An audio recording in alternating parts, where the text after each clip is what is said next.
Welcome to another episode of the Prospect List here on Tales from the Flipside. Aaron, cue the music.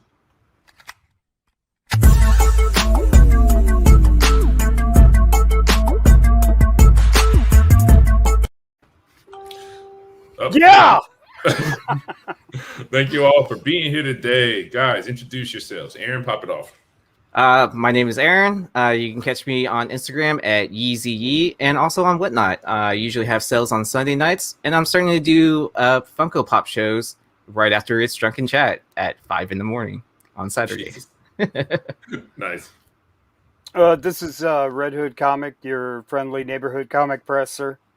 Hi. All right, let's count them. Yeah. Go ahead. No, you. I'm going to count you. Okay. And I'm Chris Colbert, a.k.a. The Profiteer, a.k.a. Dirty Flipper, a.k.a. The Speculator Dundada, a.k.a. Mr. Make Mine Marvel, a.k.a. The Count of Monty Flipsto, a.k.a. Big Papa Pump and Dump. Just playing. And I'll add some new ones to it. But yeah, so I like the Bear Colbert. Like the bear. That's a nickname from when I was in college. So I'll find a way to incorporate that one. But yeah, So it's Chris Colbert, Colbert6218 on Instagram, Colbert's Comics on eBay.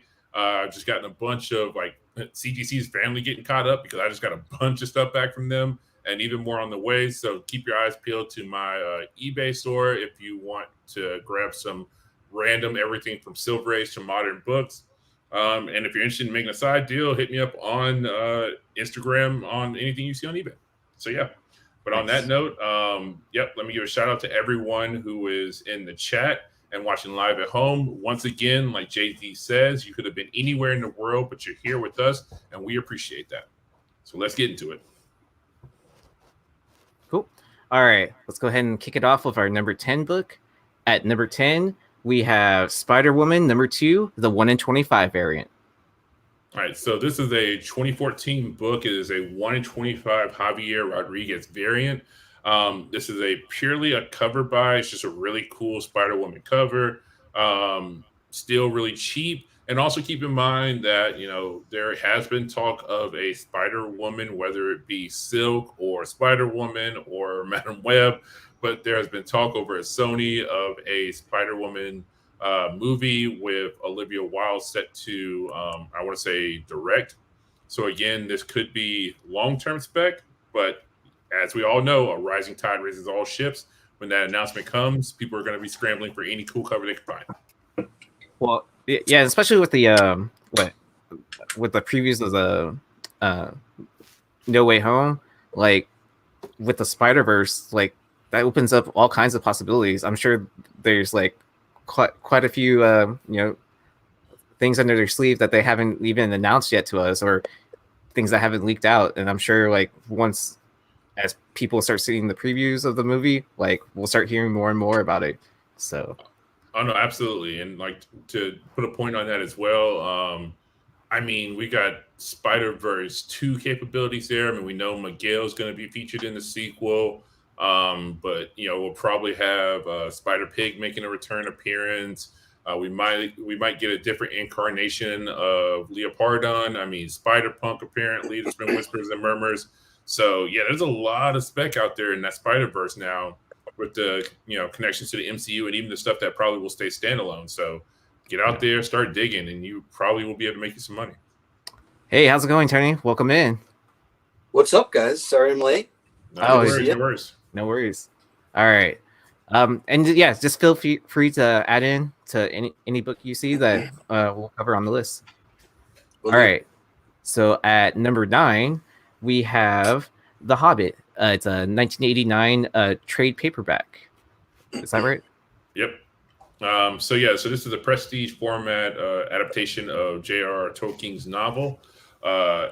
Amazon currently has in production a Middle-earth Lord of the Rings series, making for one of the most expensive television productions ever made.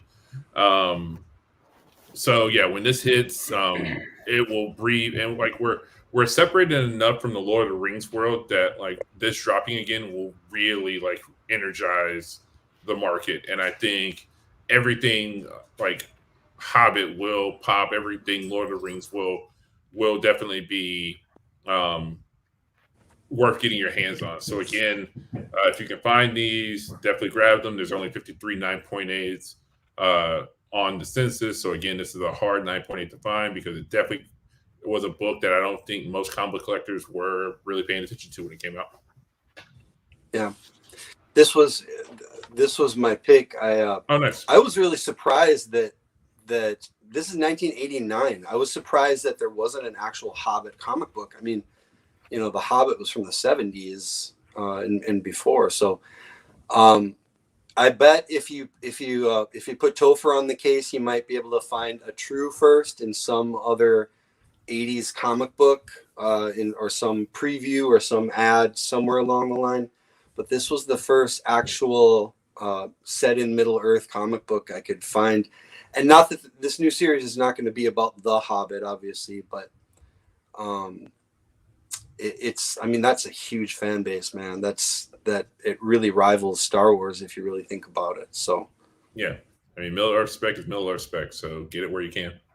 Yeah. You know, I remember as a kid I got the Hobbit novelization. It was a big book, and then I realized how lazy I was because I looked at that big book and I told myself there's no chance in hell I'm going to open it up and read it. You know? I know. What's funny? Like, it took me about 4 tries through the first Lord of the Rings book. I got like a quarter of the way, a third of the way, a quarter of the way. Like on my 5th try, that's when I finally broke the seal and made it far enough where I really wanted to keep reading. Yeah. So I'm a big audiobook dude, and it took me about a month and a half to make it through all 4. So the Lord of the Rings books, or actually all 5. So the Lord of the Rings, the 3 books, the Hobbit, and the was it the Simultarian or whatever, the like weird prose book that predates it all. It took me like a month and a half of like nonstop road trips back up to North Carolina to finally get through that. So yeah, and I wouldn't be surprised if we get an actual, like if they license the IP this time to you know, I mean, companies like Boom and even Marvel and DC might be fighting for it if they can get a comic. Yeah. Absolutely. Aaron, what were you gonna say? Yeah, so it's funny. The Hobbit was actually one of the first books I read that was over, 300 plus pages in middle school. Like it was just like kind of like I couldn't pick a book, and the teacher was like, "Here, read this." And then like when I read it, I was like, "Oh, this is amazing!" So it's probably like the start of my nerdom. So, but whatever. You're just smart, bro. You know?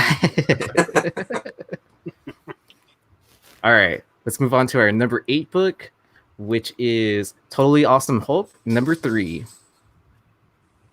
Oh, so is this anybody's book on the panel? All right, so I'll jump into it. All right, so it's the first kid kaiju as a child with the ability to conjure monsters just by drawing them. So Amadeus Show is coming to the MCU, or it's highly speculated to be coming to the MCU, and will definitely be needing characters to surround himself with. This is probably more of a deeper spec play, just because we got to get Amadeus Show to show up before we can get to Kid Kaiju. But again, not bad for a book that you're probably going to be able to find for $10 or less in back issues bins. Don't forget about those supporting characters. They're definitely out there. They're definitely relatively cheap buys, so definitely be on the hunt.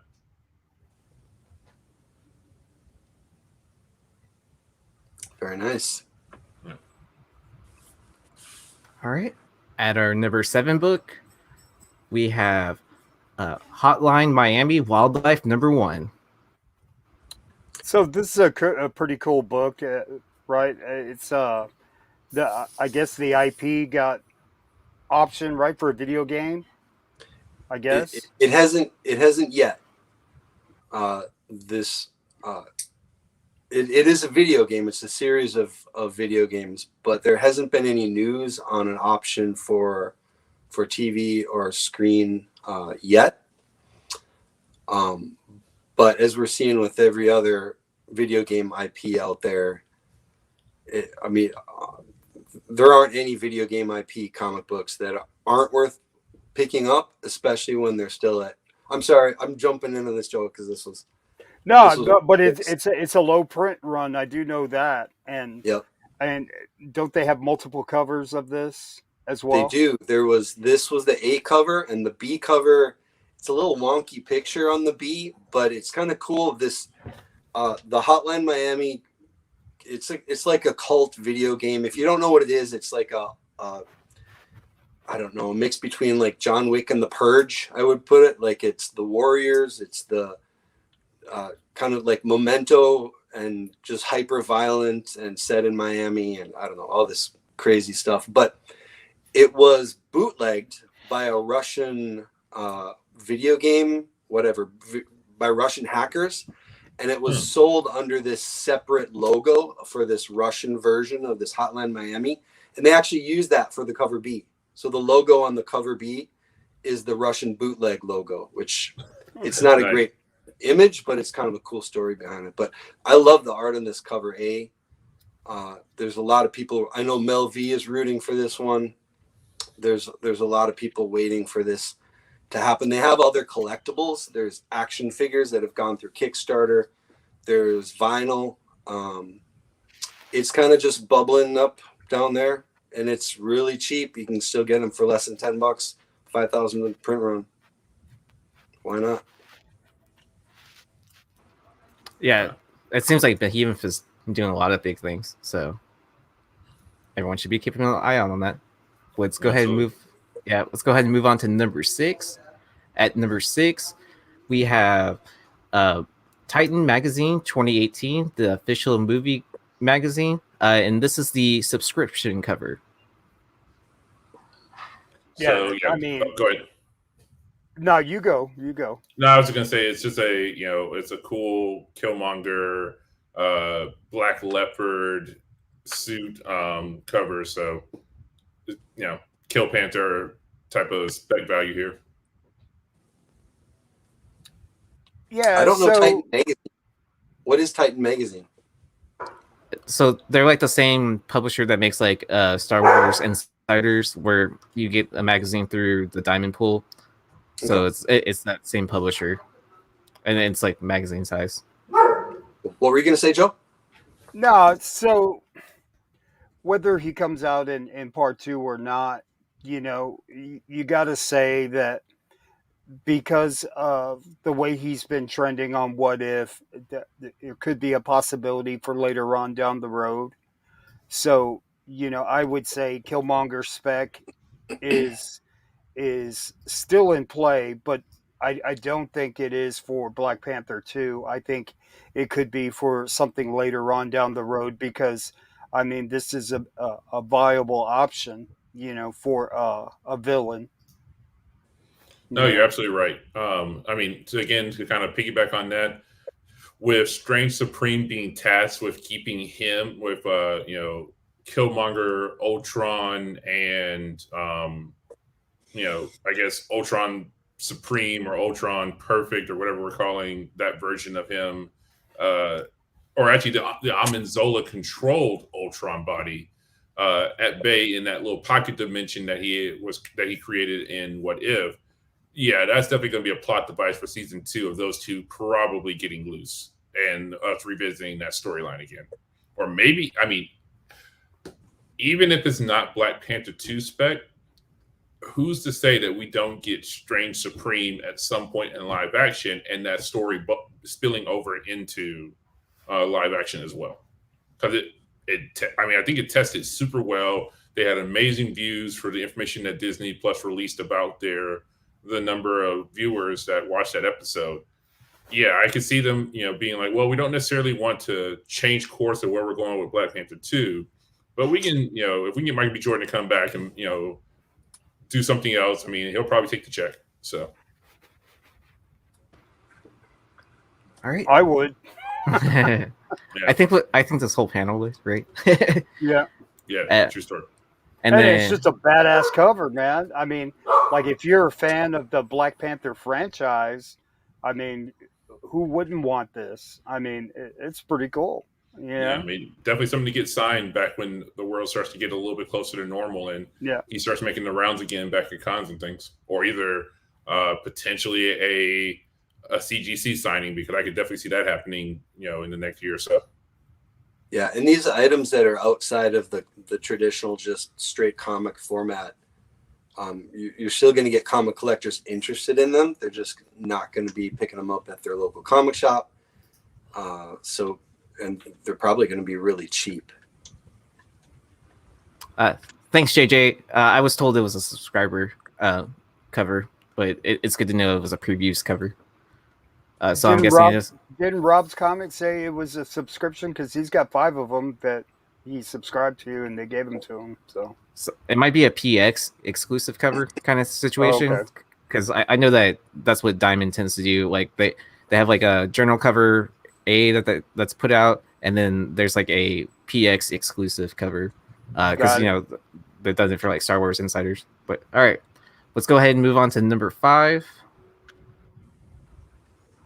which is Harley Quinn, number 57, and I want to say, and this is the B variant. Mama.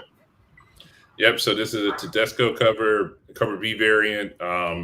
Again, it's was one of those hot covers from, I want to say about 2 or 3 years ago. I want to say it was 3 years ago. It was like 2018, because I remember getting back into like really getting back into like Wednesday worrying again, and this being one of those covers. It was like this, the Frank Cho covers, some of the stuff that was dropping on Batman at the time, and even like a random Detective Comics cover that were all like really hot DC covers that were dropping at this time. And I think this is in that same family of hot covers. So again, if you're strictly going for the cover plays, there's money to be made there. I mean, let's be real about it. That Batgirl 23 Middleton cover still sells for like $100 to $150. I mean, great covers may not necessarily break the bank per se, but they're consistent money if you could get them at next to nothing in back issue bins. And then you occasionally have a cover that transcends, being like the hot cover and works its way into truly being iconic. There was a point when Hope 340 was $100 9.8, and now it's a $1,200 to $1,800 9.8, depending on if you find a newsstand or not. Man, if I worked at a bank, Chris, and a chick came in looking like this, I'd let her take all the money, bro. You know what I mean? I was like, you ain't got to shoot. Here, go ahead and take it all. All you got to do is just hang outside of San Diego Comic-Con, and you'll see about 50 of them. So really?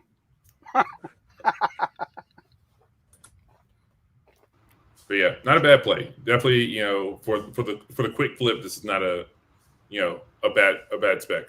All right. Coming in at number 4, we have Dark Blood number 1. This is the second print cover. Anybody have this one?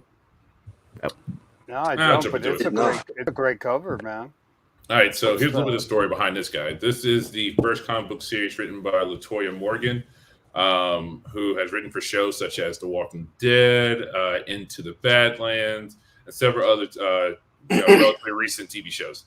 Morgan inked a deal with Warner, which gives her basically fast track for her IP option. So Warner Brother gets first denial rights to her properties, and in return, basically she gets a fast track to production. So yeah, I mean, it's kind of one of those situations where hopefully it pays dividends. We've seen these type of first denial, first look type of deals, like, move a bunch of books and then not necessarily pan out, a la the Millar World stuff. We're still waiting on Reborn and American Jesus and like another 10 comics to finally see their day in the sun. But again, if you got these, then hold them if you got them, and be ready to get them off the CGC or CBCS when the time comes. So yeah, I know Ninth Wonder was the one that was like really big on this. and it wouldn't surprise me if he was the one that nominated it. The funny thing to me is though, like I stopped at a couple different shops like over the last couple of weeks. You can still find the 1 in 10s for like even less than ratio now. Like I picked up a copy for like $5. Yeah, which I is may like do some digging tomorrow and see what I can find. Yeah, so I mean it's of the cover A, and it's just like a sketch version of it. Gotcha. All right. At number 3, we have Miracle Man #1, and this was nominated by Mr. Longshort. Anybody want to speak on it, or I'll jump into it? So this is the first issue of one of Alan Moore's greatest works. Marvel will certainly do something with the property. It's a bucket list project for Donny Cates. His recent attempt to buy the cover art was generate hype for Miracle Man, in Longshort's opinion. So I mean, like if you're not familiar, Donny Cates had a picture of a framed piece of Miracle Man work that was showcased during New York City Comic Con. That I would say it went viral. I do want to put some asterisks in there. That was not an original piece of art. Like I think at some point it was said, like probably through the telephone line. Most of the time when you're buying OA, it's not fully colored. Like I can think of like maybe like 2 or 3 books on the top of my head that are fully colored. Like The Dark Knight Returns being one. When you buy a lot of Momoko's work, it's fully colored. Most of the time it's like prelim art and stuff like that, where it's like rough sketches and then like, or maybe like pens and inks. So yep. Here, so for example, hold on one second.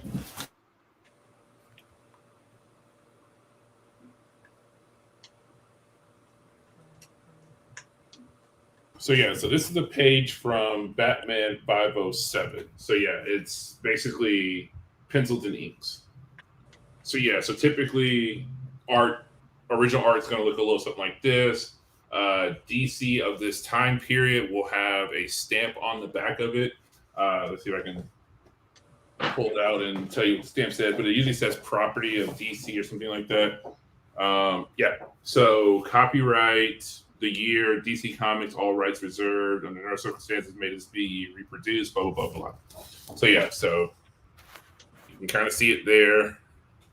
But yeah, typically speaking, it's going to be pencils and inks on this type of paper, with the colors usually not being added to the master. They're added to a copy once final inks are done. Then they come through and do the color edition on another copy of it. So you'll see those pop up on eBay a lot too, where it's that step in the process.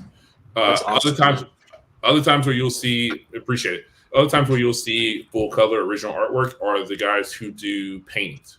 So Alex Ross, Jesus, why am I blanking the guy who does like the other photorealistic stuff?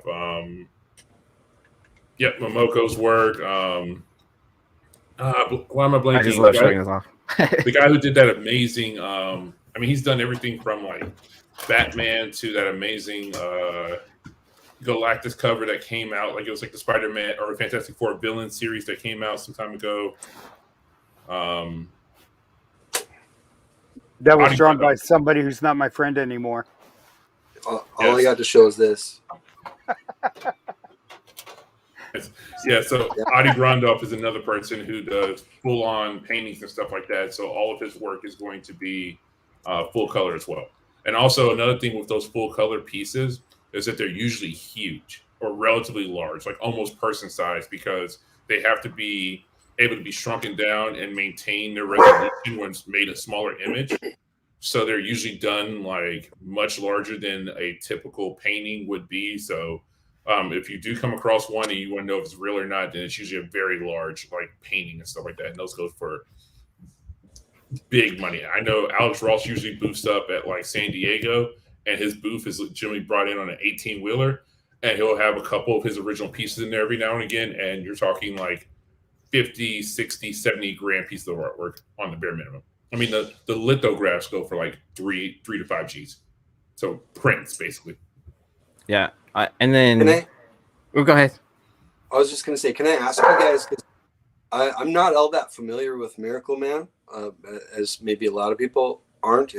I wasn't picking up a lot of indie books in that era. Was it creator owned by Alan Moore, or is it owned by Eclipse, or did somebody buy Eclipse? Who has the IP? So I want to say Marvel has the IP because they acquired the character from either they acquired Eclipse or they acquired the character from Eclipse. But yeah, this is definitely prior to the days of the creator-owned properties for the most part. So right. Alan Moore does not control the rights to this. I want to say it's in Marvel's hands right now. Yeah. Has Marvel ever done anything with it? They started reprinting these guys, I believe, at one point, and he popped up in some stuff every now and again. But I don't really think. So there was actually a point in comic books when they did some weird retconning and made somebody basically be Miracle Man. I don't remember who it was, but it was some story arc where you come to find out that the character is actually Miracle Man, and they allude to it. It's. Let me see if I can find it real fast. Peter, we were just talking about how, that this is one of Kate's bucket list properties that he wants to write on.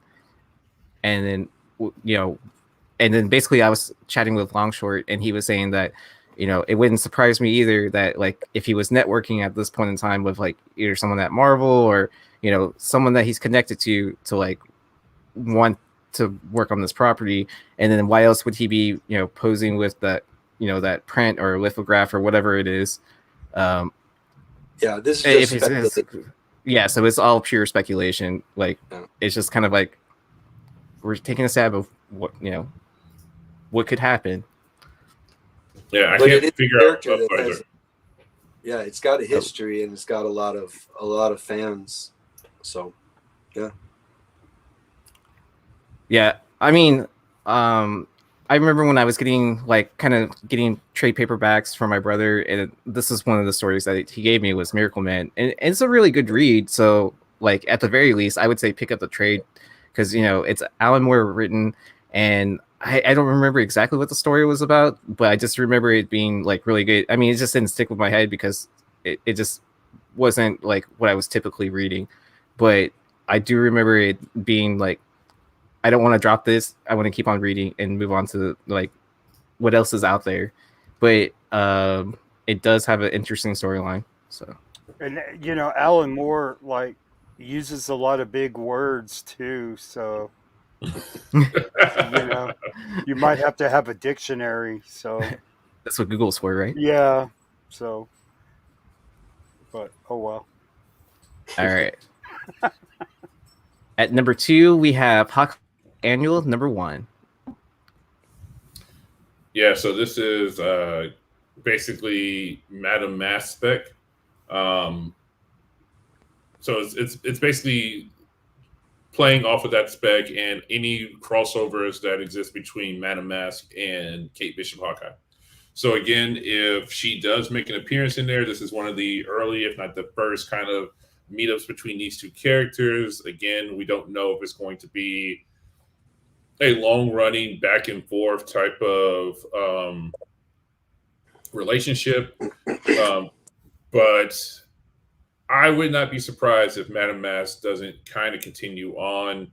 All right, so here we're gonna have a galaxy brain moment. Recently went and reread the Illuminati trade paperback, where there's even, I think there's a story in there where they have the Illuminati talking about the women that they love, and on the cover is Madame Mask, because she had a thing with who was it? It wasn't Strange. His women were Clea and somebody else. It was somebody had a thing with Madame Mask. I'm just blanking on who. Was it Iron Man? No, it wasn't Iron Man, right? I don't think it was Iron Man. Either way, it's not important whose love interest she was for that story, but like somebody had a relationship with her, and she was one of the women that was mentioned, behind the men of the Illuminati. And I don't know, I doubt they'll go that route, but anything's possible. There's been talk of an Illuminati, show or movie in the works. So who knows if they decide to like link characters like that back to their comic book relationships and things of that nature. But if nothing else, you'll be able to make money off of Madame Mask for at least the next month and a half until the series starts. So get out there, get them books, get them on eBay, get them gone. If you find, you'll definitely find this in like dollar bins. So make you quick $10. The speculation is that Vera Farmiga character, she was the mother on the Bates Hotel. She was in, what was she in? Up in the Air. Up in the Air. Departed. That she is playing the role of Kate Bishop's mother.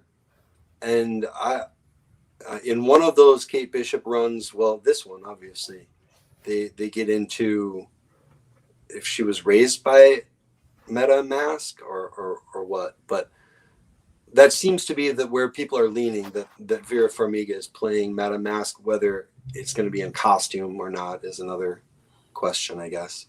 It'll be interesting.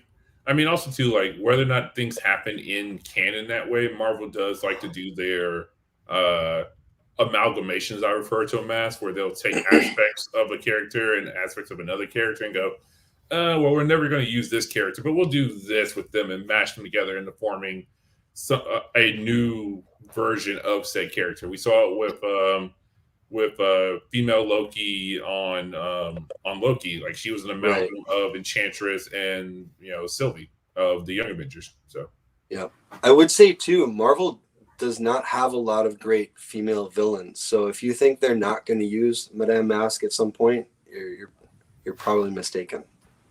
Yeah. And to answer JJ's question, it's still appeal to hipsters, and so Sherry can pop up and be like, "What are those?"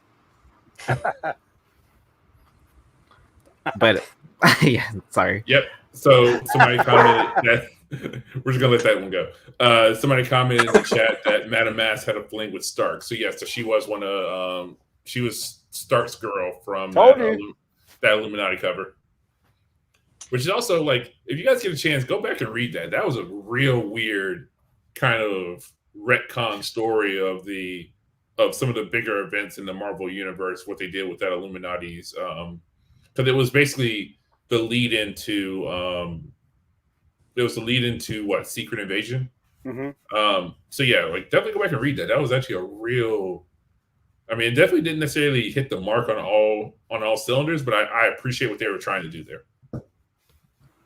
All right, and by Doc Joe's request, our number one book for the week is Sandman, number 25.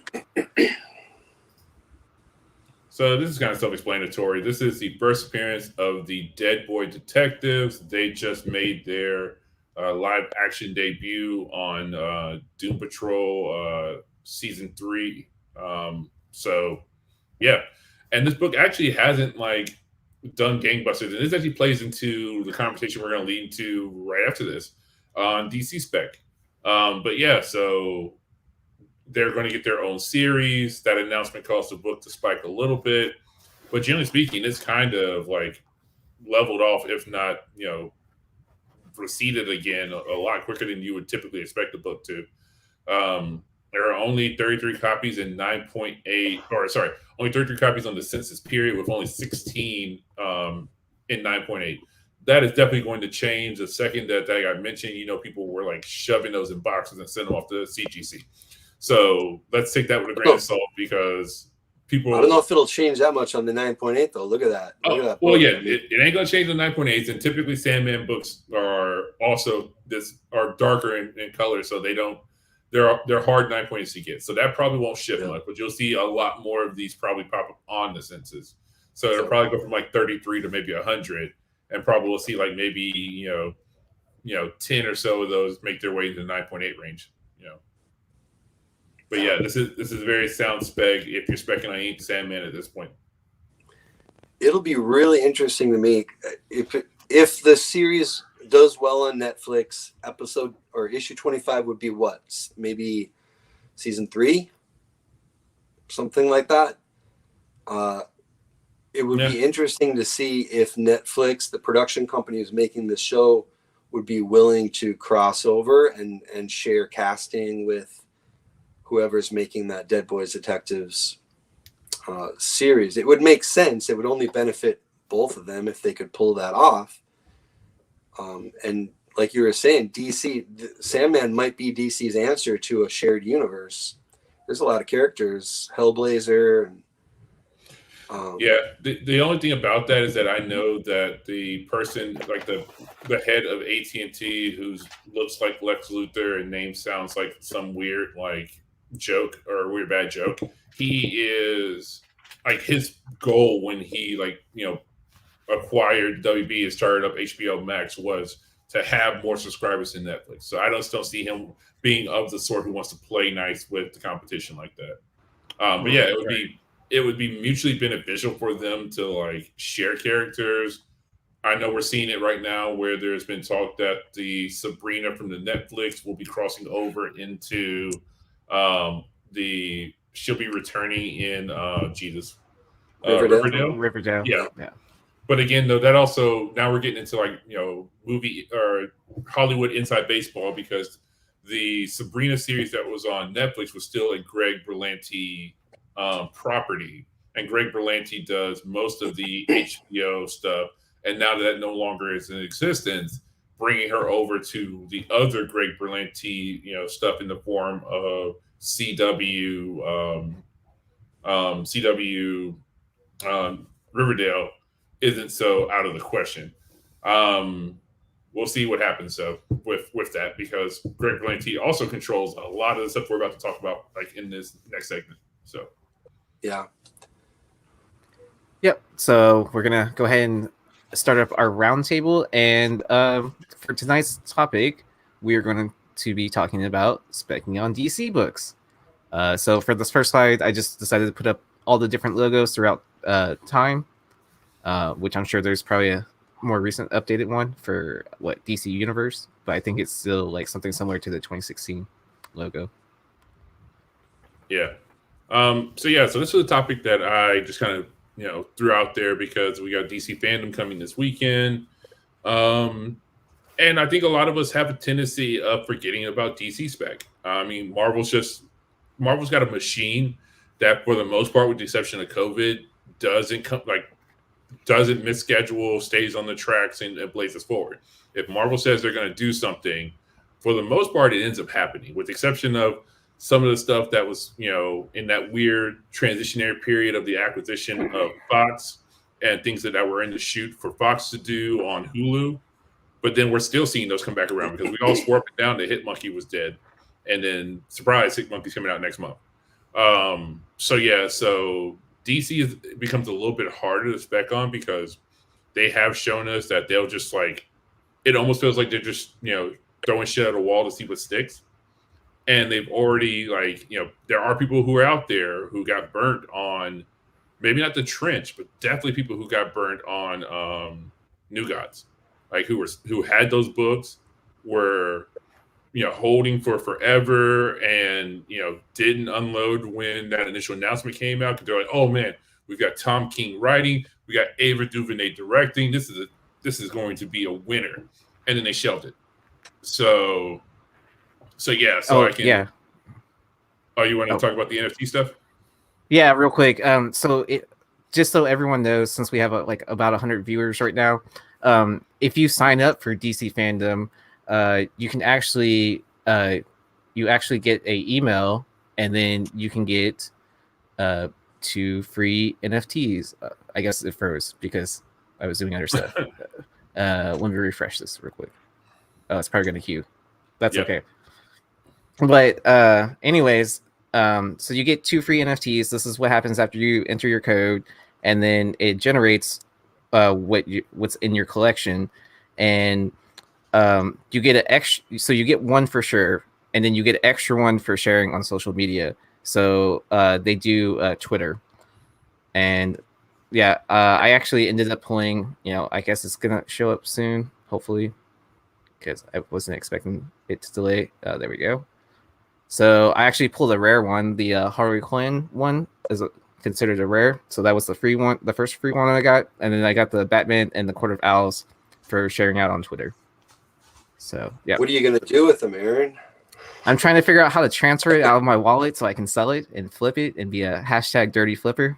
Because I mean, like, I mean, I'm familiar with the concept of what NFTs are and stuff like that, but I mean, honestly, I don't care.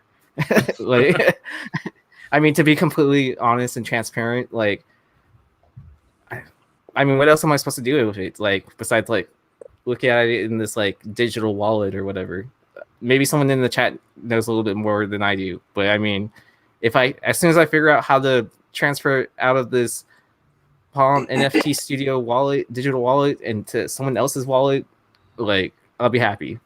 They should quit wasting time with this crap and concentrate on building a universe and building something where like the fans can get excited about. Like, I hope that with the new Batman, they build around that, provided that it's successful. But like, this shit is just ridiculous.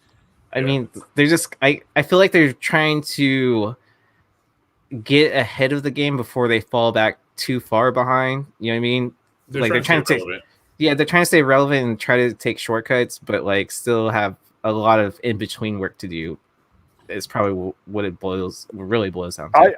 I just want to know what their plan is, right? And that's what separates Feige from anybody else who they put in charge at DC. Feige has a plan, right?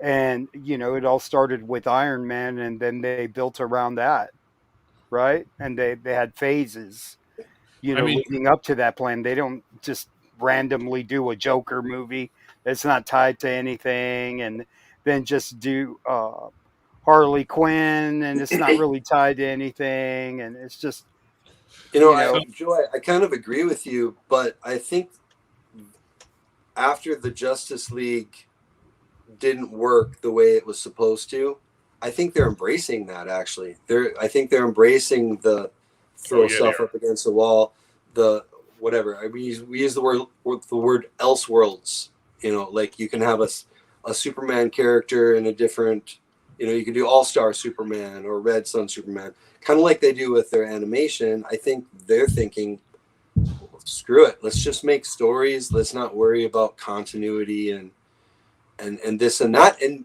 they might make a great one like Joker. It's sad as a viewer a little bit, because you almost wish they could build on that and bring that bring that actor to other properties or push that story along. And many times it just gets abandoned for the next, screw it, let's try this kind of thing. But I do think they're kind of embracing that now. The minute that Joker movie came out, they should have went and got that director and said, we're going to make Batman now and put it in the same era that you shot Joker. Well, I thought Joaquin Phoenix is funding 3 more movies.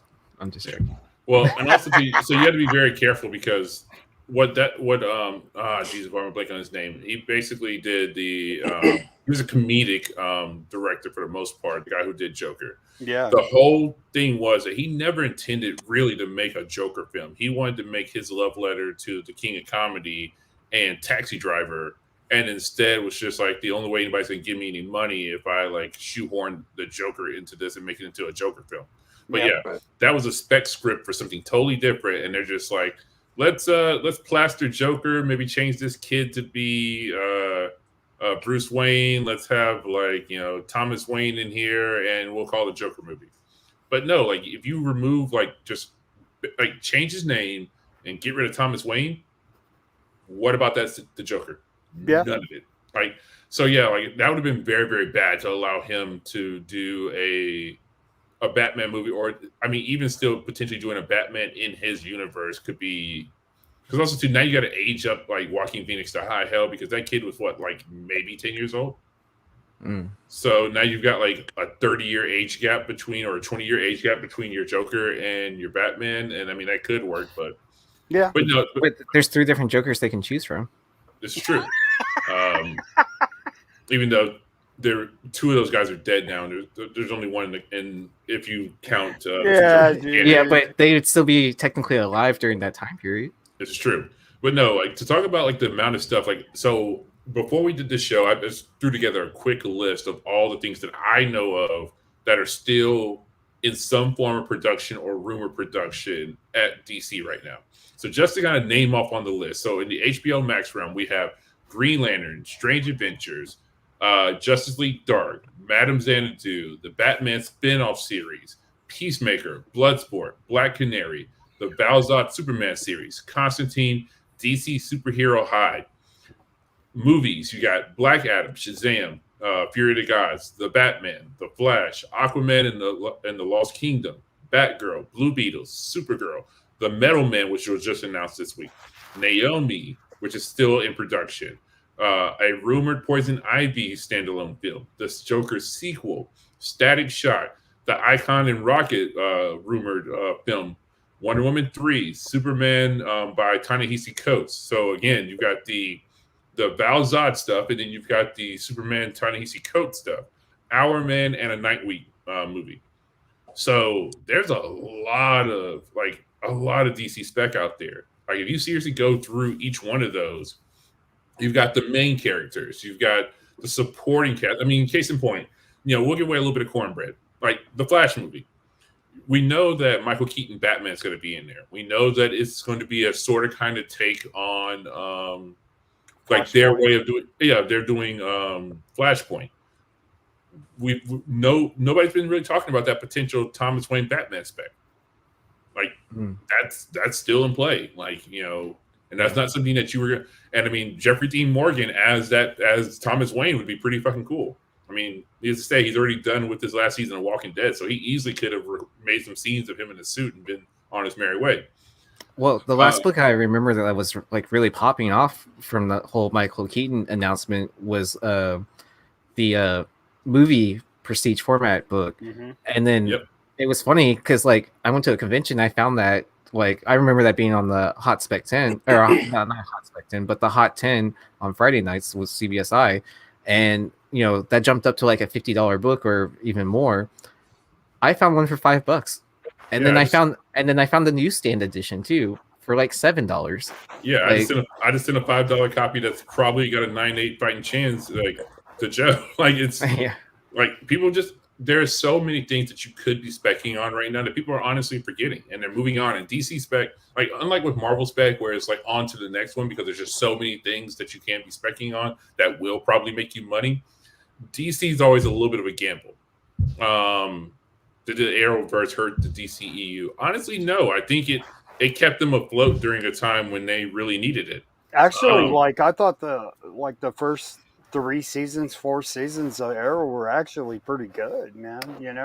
Yeah, I mean, especially like with all the other shows too, like The Flash and Supergirl, like, and then they tied it all in together, and then it led into Infinite Crisis. Yeah, or Crisis on, or is it Crisis on Infinite Earths? Yeah, I thought, what an opportunity they missed to build some connectivity with their movie and TV. If they would have just used the same Flash instead of Ezra.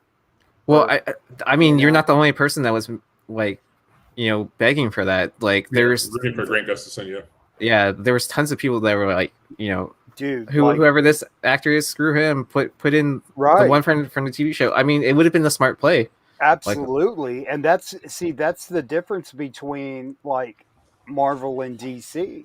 Well, but then at the same time, then you're running into that whole situation. It's probably like a Hollywood thing more than anything. Like, can this TV actor be a movie actor also? Well, a lot of those guys turned stuff down. So I was a Smallville fanboy. Like, I was in high school when Smallville came out, and I watched it religiously.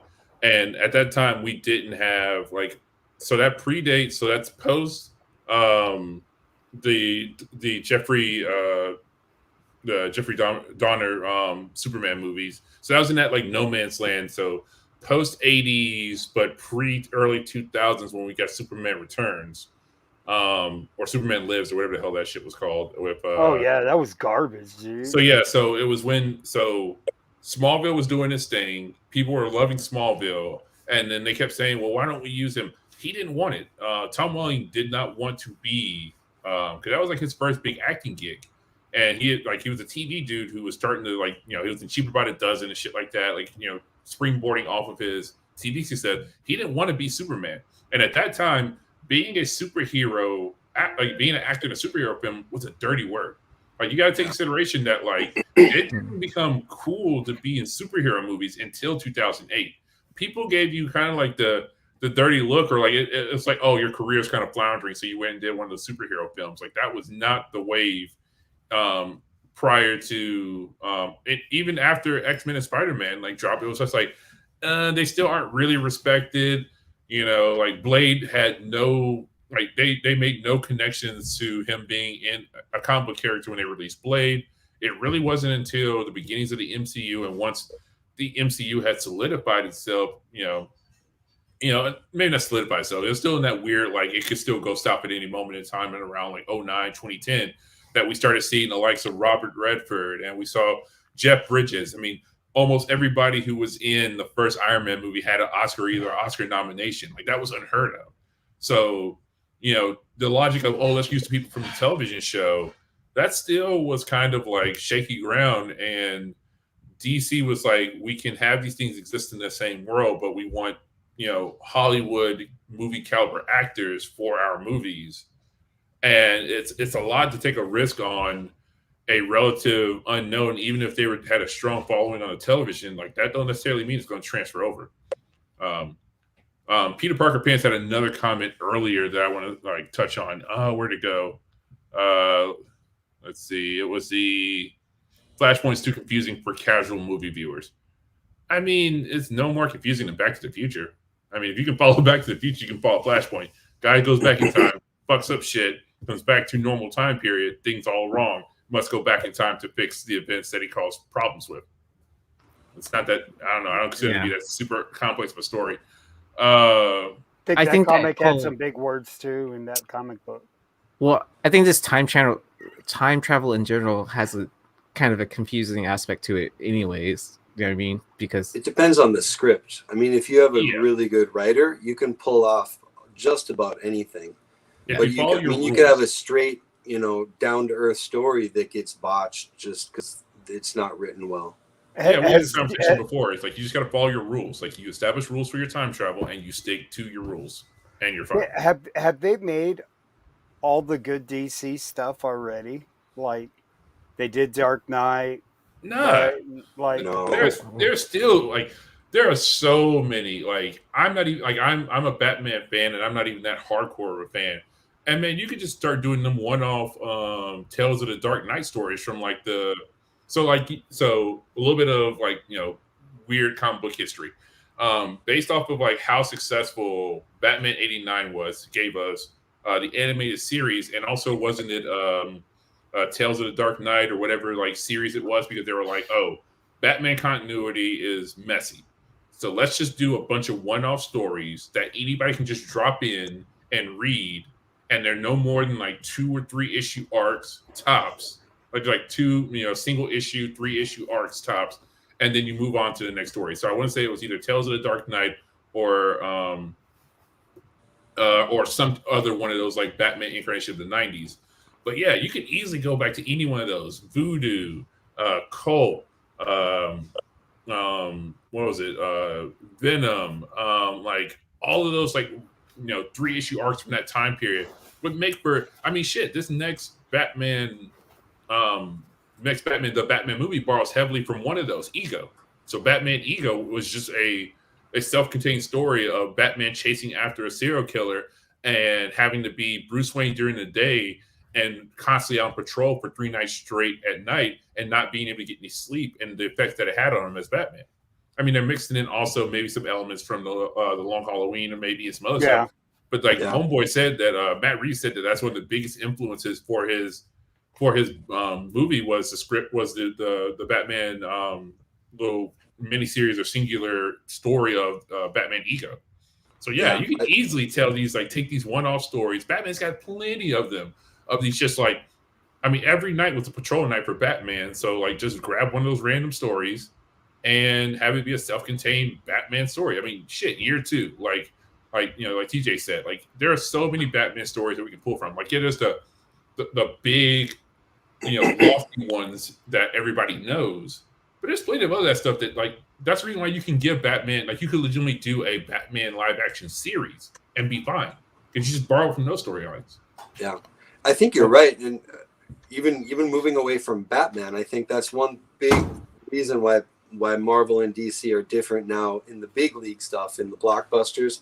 Marvel has the balls to put big money behind a talking tree, you know what I mean? Yeah. Or whatever. I mean, they're fine. Shang-Chi. I mean, nobody knew who Shang-Chi was really outside of Marvel readers from the 70s. I mean, there's Marvel readers today who didn't know who he was. But DC just keeps going back to that Wonder Woman, Superman, Batman, Superman, Wonder Woman. Oh, now Aquaman. Like, Aquaman was a reach. I think on the TV front, they're more brave. And who was it? Metalface just had a comment talking about general audiences, who the audience is. And I guess that's what I feel. I feel like the CW stuff is aimed at young demographic and comic fans. They're not trying to They're not trying to reinvent the wheel. Yeah. Well, I think they have to have like some sort of delicate balance between it, where it's easy enough for someone outside to approach it, but then like still satisfies fans, like comic fans. All I know is Wonder Woman 1984 fucking sucked, dude. Yeah, that was bad. Yeah, no, bad. Like they should have fired everybody.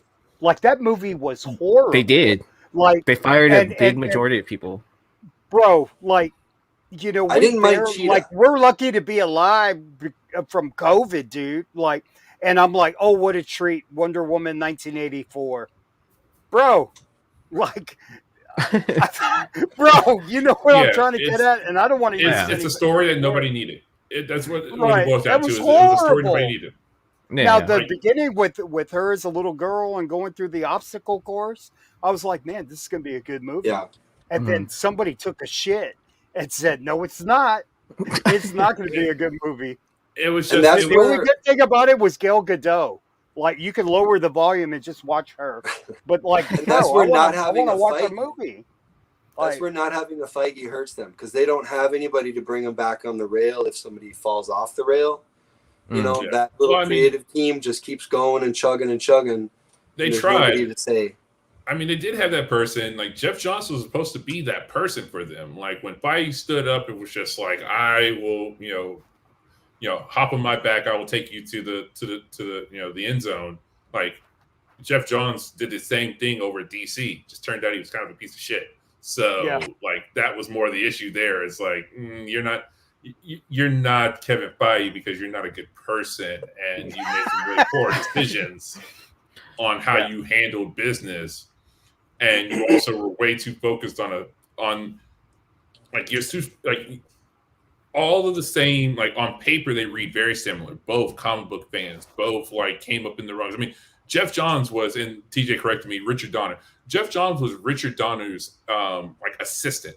Like, the whole reason why he became a comic book guy is because he was like, going to DC during, when Richard Donner was making Superman and post Superman. And also when Richard Donner wrote, Richard Donner, to my knowledge, I didn't actually realize that he was a comic book writer also. Like, he wrote a couple Superman and Batman stories. He came along as his assistant, and they were just like, hey man, you should, the powers that be and the people who were like writers in the bullpen and stuff during that time over at DC were like, hey man, you should give this whole, like, you got some good ideas. You should give this whole comic book thing a shot. And that's how he got into comic books. But he was a movie guy first and foremost who got into comics. So he had like his credentials and his resume read as somebody who would have been perfect to spearhead the DC, connected universe. The issue was, like, again, he wasn't a great person. And also DC made the same mistakes that Marvel made in the very beginning with wanting to be too in control of what was happening with their baby. Like, Marvel learned that they had to relinquish control, and that's the reason why Ultron went the way it did, and why Josh Whedon basically was like, I'm stepping away from this and all this other stuff, is because they wanted to micromanage the process. And then they learned from that, gave it to people who were like, all right, we trust you, keep us honest. Feige's up in the ivory tower being like, all right, here's the general vision, but do your thing within the confines of the sandbox. But what you do inside the sandbox is completely up to you as long as you hit these major points. DC just wanted to microwave to what Marvel already had, and that was the biggest problem. Yeah. Well, I have a question for the panel. Would you ever actually want to see like a live action, like panel for panel, like comic or story arc or anything like that? Never. Never. I mean, because I think that's what what their animated line is for. You know what I mean? Where it's absolutely. I mean, that's probably as close as we're gonna get ever for panel shots. Like, even if they add in a little bit of here and there, but I mean, like, but I think that's like the easiest way for it to transfer from paper to the screen, if you will. Yeah. So TJ made the comment, Watchmen was close, and we see how great that was. I'm a firm believer in like stay away from those like classic stories, or they've been, or some of them have been done. Most of them have not been done well. Stay away from the classic stories. Take stuff that we're not married to. Like, we were just, as a kid who was, part of that generation with, the X-Men and Spider-Man, we were just so happy to have something that was close. That we're like, you know what, we'll look the other way on it not being, at least I was like, I'll look the other way on it not being 100% comic book accurate. Now, I don't want 100% comic book accurate. I trust the people who are in Hollywood, because a lot of those writers now are fans. Like, they are comic book fans. And the reason why they want to write about these characters, because they're like, hey, I really like Superman. I really like Batman. I really like Spider-Man. Like, I like this character, and I'm never going to be a comic book writer. So here's my opportunity to tell a story with a character that hasn't been told before. Right. And that's what we saw with Loki. It was like, it's like they people who cared about these characters took a character and told a story that we hadn't seen before with that character. And it was like, okay, some of these guys, these guys and gals can be trusted. They can be trusted to be fans and produce something original that tells a story, gets the approval of us hardcore fanboys, but also appeals to the general population. And that is just a way that you can go for. Take control of your city. Gotham, take control. Take control. That's good. Yeah. So Peter Parker I want to say. Go ahead, sorry. No, I was just going to say, I like this topic. I like that you brought this up. DC, not only because we got Fandom coming up, in terms of popularity with the comic community, I don't know, the social media. I mean, DC is getting a ton of shit right now. Like, there's some people have very little respect for the stories. I'm not saying that that's warranted. Obviously, people have very little respect for the screen production, the big screen stuff, even the the stuff that hits the TV. The TV series seems to be kind of low budget. I think any comic, it's not Coke versus Pepsi. These are great stories, Just because you might be more attached to Marvel doesn't mean you can't enjoy a DC story if it's done well and made well. So the success of DC, I think, would benefit even people who hate DC, put it that way. But I do think, because we are talking about speculation, I'd like us to try to can we come up with what are the set of rules for DC Spec? Because it is different. You can't follow the same path, the same patterns that we've been doing for Marvel Spec, even for Indie Spec. I mean, in Marvel Spec, if I can look at a show that's coming out next year, okay, we have Miss Marvel. All right, if I can, using logic and clues and casting, if I can figure out who the major players in that series are, and buy those books before anybody else does, I can actually seriously make some money. I can get some 9.8s, get them graded, make wonderful, have a good investment for my own collection and still make some money on books that I'm selling. But you can't do that with DC. You can't. In a way, you can, Tony. So when I first got on the show, like, and one of my first submissions was the Batman book where Harley first popped into continuity, right? Yep. So that book is a thing, right? But it's so undervalued. Like that's in a newsstand also. I forgot what number it was from. The No Man's Land, right? That would be a book like if it was Marvel, that would be a thing, right? Right. So like if you had Riri in an animated series, and then there was a one shot with Riri and Iron Man, and then Riri entered the main title of Iron Man book, that book would be worth some money, right? So, and that was my whole mentality around the submission of that. And then you also have great artists who like have done the key characters like Joker, like J. Scott Campbell, the first time he ever did Joker. You've got like McFarlane, right? Some of his iconic covers with DC. So there is spec within DC. It's just that people choose not to invest that way because there's not that quick flip. Does that make sense? And that I think I agree with you, and that's kind of what I'm saying. I think the what you spec on has to be different though, or how you speculate, what characters or what books you choose. And I think a lot of people are using the Marvel pattern to go after DC. No, you're right. The villain in the next Aquaman. All right, I'm going to go buy all the villain spec for the next Aquaman movie, and they're getting burned. There have been characters who, had their own movie who haven't moved the needle on prices of books. But there are good speculative buys in DC. So how do we suss that out? What are the rules for finding good spec?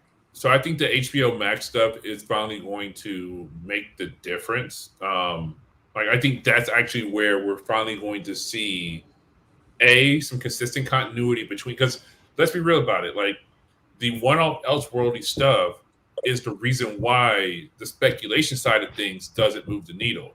Like the reason why the MCU works the way it does is because it is constantly building upon itself. It is using the serialized format of its greater comic book world, like what it did in the comics, and turning it into live action. It's like this builds upon this. This character gets pulled in. They make it use great point. The Elseworldiness of DC means that at best you can speculate on it's a one and done. Like, let's be real about it. Like the reason why these books really move the needle and they start to gain in the culture and why they transition over to being something more than just us comic book people speculating on stuff is because it exists for long enough that it starts to resonate with the common man. Like, let's be real about it. Like, we may be the ones who calls Thor 165 to sell for $3,000 and $4,000 right now, but the reason why that book will continue to grow in value is because we get people who aren't comic book people to go, hey, that book seems like a sound investment. I'm gonna go buy one of those because I really like that Adam Warlock character. Or I really like that, that whoever. Like when the common person starts to look at comic books that way, because again, like we're an insular group, like we can only sell to each other for so long before the book levels out. That's what we're seeing right now with X-Men. Like we all start, like people start speculating hardcore on X-Men ones. It hit a leveling off point because and everybody's got one now, and nobody's like, or either you have one and you're so invested in it that you can't sell it to anybody until that X-Men show up, and then you get common people being like, I'm willing to drop $40,000 on an X-Men book because I really love the X-Men movie and I love what they've done over these last 10 years with the X-Men in live action. Like DC doesn't do that. That's the problem. Well, then also, go ahead. No, sorry, anybody. Yeah, so I was gonna say real quick. So a lot of times, like when we're speculating on Marvel books and stuff like that, it's a lot of times it's like a first appearance, right? Do you think that, like with DC, a lot of people could already be priced out of DC first appearances, and so people are already turned off by that, where it's like kind of like, I don't even care about that book because I know I'll never own a copy kind of attitude. Well, Like I'm not. they had Punchline, right? Mhm. But what have they done with that, right? What an opportunity! And they just like They got rid of the writer that was yeah. that came up with the creation, and then I mean, I mean, so there's been opportunities, right? Like Red Hood, like his first appearance should be a $2,500, $3,000 book, right? His first appearance, but it's not because they keep shitting the bed. You know, it's like, and then you have people like me that find his first appearance in a back issue for $6. Yeah. So, I mean, well, yeah. So I mean, so like those newer characters, like I think Red Hood's probably like the only one of like the only one of those characters in the. Okay, so you had like Red Hood made his appearance now. I think on Titans they had somebody else, like Lady, whatever her name was, not Lady Shiva, but Lady, whatever her name was, another character pop up. They've had Magpie on Gotham. They've had a lot of those cheaper buy characters show up in the last like couple of years on their TV stuff. But the movies are still like Aaron said, like the movies are still characters who the most recent of the movie characters is like Batgirl. And her book is still like what, a 70s, 60s, 70s era book. Like Ivy is still a 60s, 70s era character. Like, yeah, most people are priced out of. I mean, shit. Like I've got a Green Lantern first appearance of John Stewart 8.0 sitting in a box that I scooped for $500 at one point. But that damn sure ain't a $500 book no more. Like, and he hadn't been seen in live action either. There's speculation. There's rumors that mention that he may show up in that Green Lantern series that's coming. But yeah, like most people are absolutely priced out of the DC spec. And Marvel has those books too. Like, you know, you got your X-Men ones, you got your Amazing Fantasy 15s, you got your Daredevil ones and things like that. But Marvel's also going, I said this before, Marvel is making it really, like the point that Blue Green brought up, Marvel's making it real easy for you to attain books that have flip value. I mean, shit, we just listed 10 of them. And last week we listed 10 more, are mostly modern books that you can go out there and get for $10 and turn into $100, $200, depending on who the character is. If you bought in like smart and early, Miles, them shits were like cover price for the longest. Hell, you still could have got you a 9.8 for maybe $300 after Into the Spider-Verse 2. Now it's a $2,500 9.8.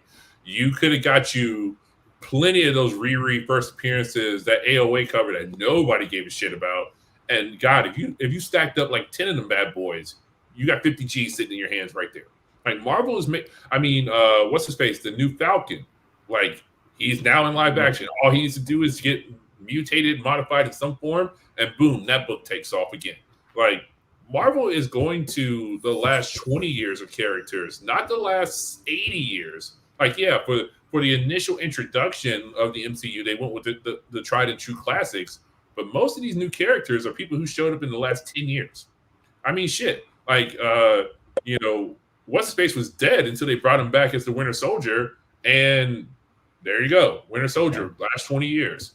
Riri, potential Miles Spec, fucking Kate Bishop Hawkeye, the Young Avengers. Like, Marvel just made it easier to spec because they're like, nah, man, like we got ourselves off the ground with the Silver Age stuff, but we didn't use stories. Particularly, they didn't use stories from the Silver Age. They didn't use stories from really the Bronze Age either. They used a lot of stories from like the Copper and Modern Age in these movies, and now they're going to those characters in the Modern Age as their new wave of characters. Like Marvel had a plan. They want you to buy new Marvel books. Right. Like, hey, it's a new series. Like Miles gets a new series. I mean, shit. Say what you will about it. Noel's coming. Like, this is pretty much a given now at this point. Noel's from what? Like 3 years ago? 4 years ago? Fucking Gore the God Butcher from like 7 years ago? 10 years ago? Yeah. I mean, what about Jonathan Kent and Damian Wayne? Damian Wayne. So DC can't make enough progress to get to those guys. Yeah. That's the issue. They just can't make enough progress to get to the point of. I mean, it's like I said earlier on the spec list. It's like, well, you have the man behind the gun. Like you got to get through 3 people before you get to those type of characters. So that means Like they just introduced in Titans Tim Drake, no costume. They're fighting Red Hood, and there's currently no Robin actively in Titans, but Tim Drake just got introduced like 2 weeks ago. That book didn't move at all. And Titans is a good series, but first appearance of Tim Drake ain't moved at all. So Brubaker's Winter Soldier came out the same time as Red Hood, right? First appearance of Red Hood. Mm-hmm. Like, who stole the idea from who? Because they both came out around the same time. That's what I want to know. Virtually the same type of the partner, right? To the main guy. Like he was Winter Soldier was Cap's best friend, and Red Hood was like Robin or whatever. And they both were left for dead, and then they come back, and they're an anti-hero, kind of like virtually the same character. I wonder who stole whose. Marvel and DC never copy each other. I don't know what you're talking about. I don't think that's ever. Never. No one's ever heard of that happening. But so not. No, I think you're right, Chris. And going back to the money, they have those characters. They have. What's her name from Far Sector? They have Naomi. They have some Copper Age characters, Booster Gold. They just don't put money behind them. They don't make a big blockbuster. They don't make a $200 million movie about Red Hood. Marvel would do that, but DC won't. Well, it's a big part of that is the fact that if you can't get your big three off the ground, that puts also too. Right. Again, and apologies, Robert Weir, to be stealing the mic from everybody. It's just been thinking about this stuff all week long and was trying to brain dump. Is that because Marvel has a plan across, and it's not even just a film plan, it is a plan across the board. It is a machine. Disney still allows Marvel to do what Marvel does, and that is be a comic book and comic book related entertainment company. AT&T took over. There has always been somebody who was the master of DC. There was Warner Brothers, and Warner Brothers was a little bit better about it when it was just Warner Brothers. And then you had Warner Brothers get acquired by Time Warner, and then you had the Time Warner era of DC, Warner Brothers DC related stuff, and that's when things started to get a little shaky. And then you had AOL Time Warner, and then you have AT&T controlling the company. It's like these companies that are taking over are not in the business of telling good stories. Typically, they're in the business of making money. AT&T wants to make money, and so they're not giving it the time to grow and foster and mature. It's just like crank this shit out, recruit this $1 billion investment we just made. Whereas Disney's like, we're in the business of making. Say what you will about the mouse, have your opinions about them. They know how to tell stories. They're in the business of entertaining and telling stories. I will say, Titans has been a pleasant surprise. I'm pretty happy with that because, when it first got started, I was like, but now, I'm actually enjoying it. Yeah. So I want to bring it back to how we spec on DC then. What is the play? Do we go after low grade copies of those giant keys that we can't afford big books on? We shouldn't be chasing, when there's a casting announcement necessarily. What is the qualification for how are we speccing on DC books? And somebody brought up in chat, and I think it's worth mentioning that the Black Label or the horror line that they have going on, I think is a whole different ball of wax. It's almost like the new Vertigo. There's clearly some good, there's some non-superhero stories there that people are really treating, even speculation-wise, they're treating like indie books. Well, waiting for them to get optioned, waiting to hear casting news, Nice House on the Lake. Like Sean Gordon Murphy's Batman run that he did. I mean, was the Batman White or whatever. Yeah, or White Knight. White Knight. There you go. White Knight. I thought it was badass, but it never really. Well, yeah. I mean, and then you even had a first appearance in there, Neo Joker. Yeah. Yeah, I mean, yeah, and it it was seemed to a like cool kind story. of, yeah. Well, So and I guess so- playing off that, my theory, and I only got like 2%, and I'm probably gonna be booted off the panel by my own iPad. I'm sorry, guys, but yeah, I no just want to throw it up there. What do you think? My theory on when those characters or when those newer books gain value speculation wise is kind of like when Chris said before, when they reach that bigger audience, I would use the word beloved. When a character or a storyline or a comic or even a cover becomes beloved, King Shark, oddly enough, has become beloved. My wife loves King Shark. We saw that movie. I mean, it was good. It wasn't horrible. But there are there's King Shark Spec now. There is. Hey, bro, I like the Weasel, bro. yeah. Well, I think it's one of those things also that if you're savvy enough to pay attention to the market of like certain books that either you've always wanted or just generally keeping track of, like the one I can think of off the top of my head is House of Secrets 92. Like that book dipped far like as soon as like Swamp Thing got canceled, and it's just now picking back up, which has been over 8 months to a year now or something like that. Yeah. Like, and then that book was like 1-for-1 for against Hulk 181. So like even if you bought into it like on that dip, you know, it could be like that time period. I'm not saying to sell it right now, but like you're definitely making money than what it is, what it was during that time period. So it's yeah. Oh, go ahead, sorry. No, Tony, this just popped in my head before you like click off. Unlike with like the way you spec on DC, at least now that I stop to think about it, is you have to like the point you brought with King Shark and like what people saw with like Peacemaker and Bloodsport. You kind of have to wait until you had to wait and see what their characters like.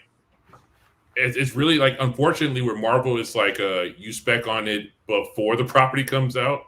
Like DC, you basically have to spec on it the week like from preview and that period when you normally would be unloading Marvel books because you know they're going to drop as soon as the movie comes out. DC, you actually need to start specking on it the second that the reviews start to come out. If there are positive reviews and the leaks point towards a character being like well received and like these spoiler filled reviews and stuff, start buying. Like it wouldn't have made sense to buy on Bloodsport until that point. This is where I am right now. So I would spec on different Shang-Chi spec before I go and spec on a bunch of DC stuff. You know what I'm saying?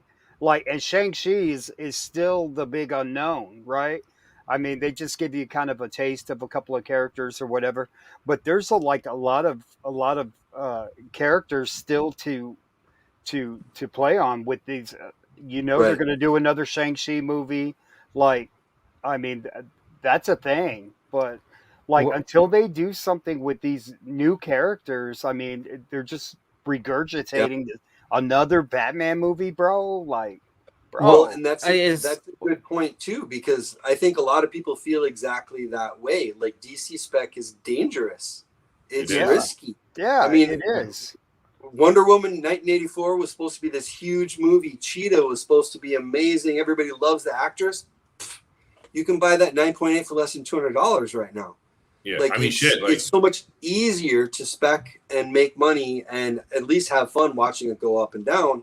With Marvel, there's so much more content and social media for Marvel books and indie books. It's risky to spec on DC, but maybe we can crack the code. You know what I mean? Well, I think it's also important to diversify your collection too, and not just be like so heavy-handed on like Marvel and indie books or whatever. Yeah. Like you have to have, to be a good flipper, right? You have to appeal to a lot of people, so you gain a lot of customers or whatever. No, you're right, but like, I mean, we all attend the shows, and I mean, we got other people who are part of this panel, vintage and whatnot, people who boof up, at shows and stuff.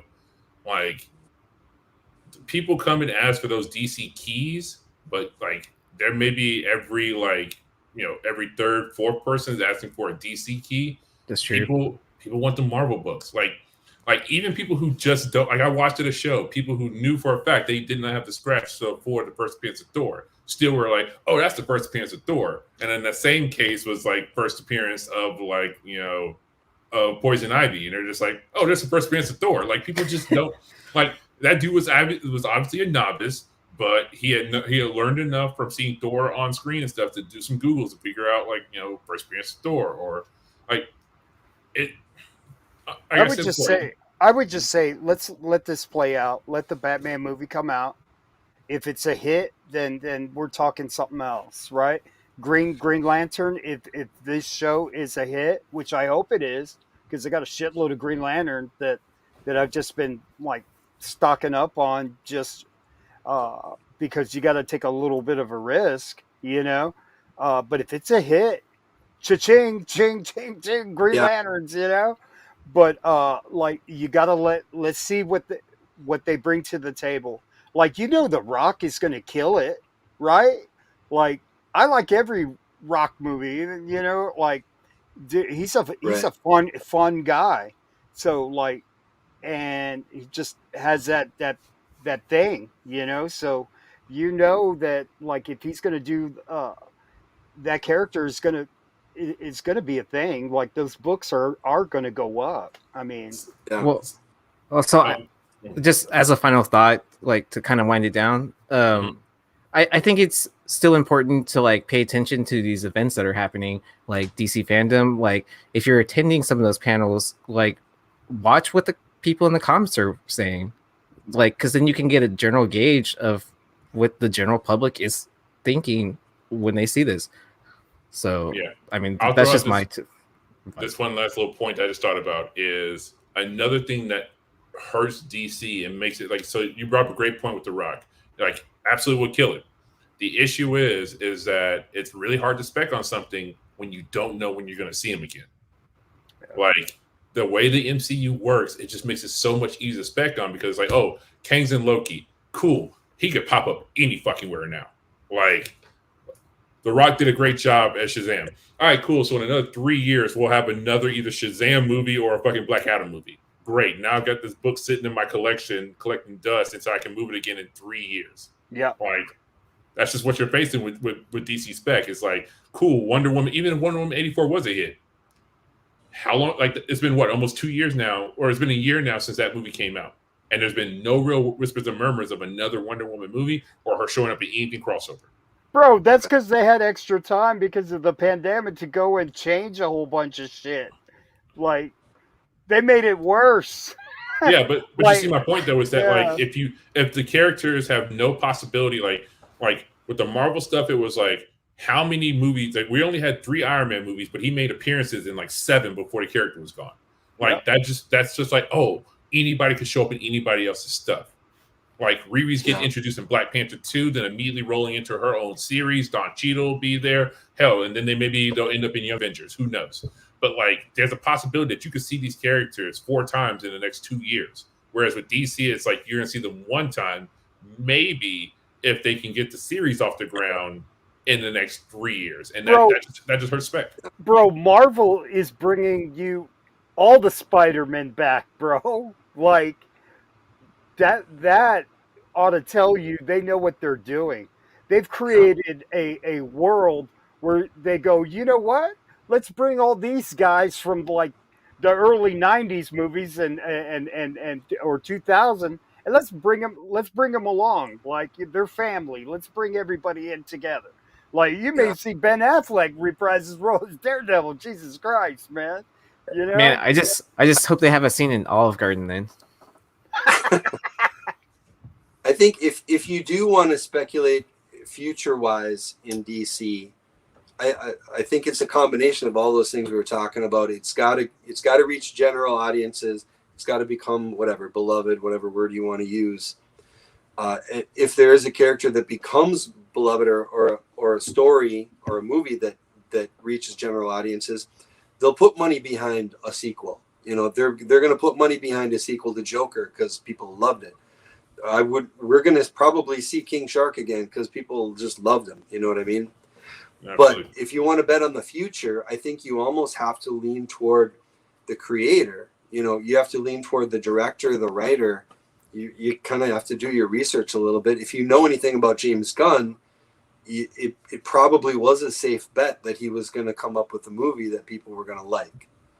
If you're talking about some actor, you know, some director that has no track record, that's a risk, man. It could flop. I don't know. But like if Taika Waititi, if he decides to direct a Metal Men movie, I might pick up some Metal Men books. Yeah, a lot of it too. The directors are underrated when it comes to this because I'll tell you, you get a good writer, good director. I mean, they really could change the game. But like at the end of the day, have a plan. You know, Yeah. what's your plan? Like I don't even know what the plan is, right? So, No, you're right. but as far as spec, like most people know how to spec. Like if there's a great artist and he makes a great cover of a Batman or a DC character and it's a 1 in 500, well, yeah, I mean it's going to be worth some money, you know. But otherwise, it's all dependent on like that's a thing. Chris talks about it all the time. It's like the MCU is dictating the value of a lot of these books, man, and like DC, it's not doing the same, you know. So Except Sandman. yeah, I mean, let's see what happens when it comes out. I mean, Yep. it's all this All talk, right. you know. We're about at the hour-and-a-half mark, or we just hit it actually. So let's go ahead and wind things down. Where can we catch everyone next? Like content-wise or whatnot, whatever. I'm going to be in Baltimore next week. Cool. Nice. I'm going to be causing a lot of trouble. So like, hopefully hopefully my Flipside guys like start like getting bail money together, you know, because like. So that's why Phil's gonna be my one free phone call. Yeah, I mean, like, oh well, but yeah, I'm gonna be in Baltimore, and then I'll do a whatnot after that. I'll do a whatnot after Baltimore, and I've just been pressing books like a mother. So Nice. Tony, are you going? I am, and that really snuck up on me, man. I'm not ready at all. not close, but yeah, I'll be in Baltimore. But tomorrow night on Whatnot at 8:00 Central, we're doing some slab packs. Three slabs per pack. To rip them open, No sports shit. card style. Damn. Some big books in there. Young Avengers 1. What time do you go on tomorrow? So, What time do you go on tomorrow, Tony? 8:00 Central. Okay. So 9 Eastern, 6 California. Let's see. And then I will be more than likely on It's Drunken Chat Friday night to Saturday morning. And then right after, I will be blowing out more Funko Pops from my collection that I'm just trying to get rid of. And then I'll have a comic show on Whatnot on Sunday. Are you selling the Funkos on Whatnot? So yeah. I sold 14 just to test the waters. I had some, it's October, so I was like, oh, I have some Treehouse of Horror Simpsons pops. Let's see how these do. And I put up Kang and Kodos, the aliens, the 2-pack, and that sold for almost $80. So I was like, yeah, that's what I'm saying. I'm like, okay, like this is going good. And then because no one else was on, I had 40 people in the room. Nice. Nice. Even some of our crew was like, hey, Aaron, go to bed. I was like, and I'm doing my usual, I'll be here on Thursday nights. I may pop up again. Sorry to miss everyone last night on, Dealer Flipside. Just needed a little bit of rest after a long week of work. But yeah, I've got, like I said before, I got a bunch of new random crap in from CGC, a couple 9.6s and 9.8s in there. More of them on their way. I think I got something around almost 200 books in transit back from CGC in some form of either being pressed or being graded or on their return trip back from CGC. So keep your eyes peeled to my eBay store. If you see something you like, don't hesitate to reach out to me on Instagram, and maybe we can work out a deal. Hey, real quick, what do you guys think about Adam Warlock, the casting of Adam Warlock? Somebody put that in the chat. I like it personally. Like, and again, I am a fan of movies, and that dude was like real good in Detroit. Like, you hated him in Detroit if you saw that movie. Oh, he's been a couple right. other things. Like, he's grown up since We Are the Millers. A lot of people have. Like, it's the same thing that happened with Robert Pattinson. People forget that, like, you're not the thing that made you famous. And he is not the kid from the Millers anymore. He's put on muscle. He's got the face. Like, something about those eyebrows is, like, very comic book. Like, that'll play very well with that Adam Warlock makeup on. So, yeah. And, I mean, he's also British. And, I mean, those fuckers can do anything, it seems like. So That's true. That's true. Yeah, have you ever well heard, respected. Yeah, have you ever heard Christian Bale's actual voice? Yeah. Idris Elba's. Oh, yeah. So, but yeah, and it's, and then plus like him being younger, he could probably stay in that role for a while too. Absolutely. Marvel, like, they really don't get this shit wrong. When you establish a system, a culture of winning, it's very easy to be selective and pick the best possible talent, and you're not really forced into a decision, like, it's you've already established that I want to say, like, championship culture. It's like, yeah. So the person that is responsible for all of these castings throughout pretty much the history of the MCU is Sarah Haley Finn. She is like, and I trust her. Like, name one casting. Even say what you will about like Brie Larson as a person, that wasn't a bad casting. Her outside of movies was not so great, but like they looked the part, and they are the characters for all intents and purposes. I can think of nobody else but Robert Downey Jr. as Tony Stark. I can think of nobody else but Chris Hemsworth and Tom Hiddleston as Loki and Thor. Like they know what they're doing, and everybody always wants to like run up and be like, oh, Ben Affleck was a terrible casting, and Michael Keaton, who Mr. Mom is Batman, and Michael Keaton is my Batman. Yeah, he might not have been in the shape for it, but that voice and his ability to carry himself, like, he is my Batman. So like, stop being comic book people for every now and again and fanboys, and just give it a second and give them a chance. So, yeah, I mean, you got to let it play out, man. You got to let them you got to give them a chance, So yeah, just kind of sit back and try to enjoy, what we get, right? It's got to be like that sometimes. Of course, like the Wonder Woman, like, she didn't even need to be a good actress, bro. Like, and I've been okay with it. Yeah. I could see you and Nico fighting over her. But anyways, I want to thank all the, I think we hit over 100 viewers watching live at one point in time. So thank you again for tuning in. Make sure to like and subscribe so you don't miss all the great content. We'll have the CBSI Hot 10 tomorrow night, so make sure to catch that. And yeah, we'll catch you on the flip side.